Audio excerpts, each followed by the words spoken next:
Today, I will be talking about the consequences from lack of FDA oversight in dietary supplements, or why there needs to be an amendment to the Dietary Supplement Health and Education Act of 1994, also known as the DSHEA.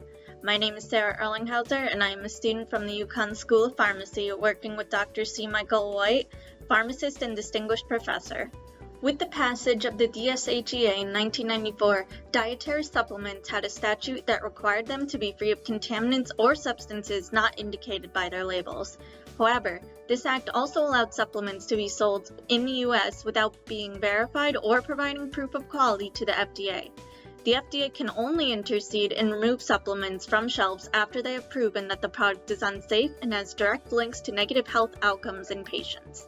Should the DSHEA continue unaltered, unknowing patients will continue to ingest various contaminants such as microbes, heavy metals, and even other supplements not safe for human consumption under the pretense that they are improving their health. Since the FDA only spot checks a minuscule number of products, and usually after they alerted it might have issues from other sources, what we know is only the tip of the iceberg. To address this vital issue, we need an amendment to the DSHEA law that would require mandatory third-party testing of products.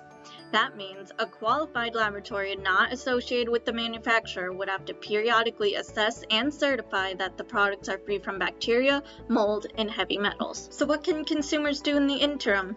Currently, the nonprofit organizations USP and NSF test products for validity of label and verification that they lack microbial or heavy metal contamination. The companies pay a fee but don't decide what products are tested and when. If they pass, they can put a USP or NSF seal on the bottle.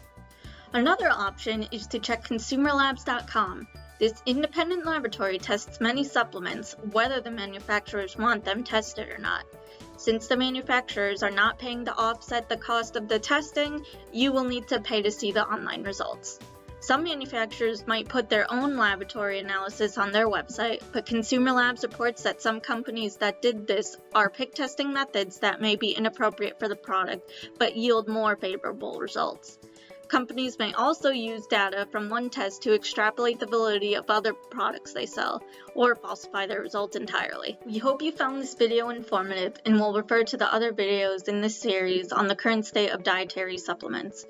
We do not know the specifics of your medical history, so these videos are not a suitable substitute for personalized professional medical advice. Thank you.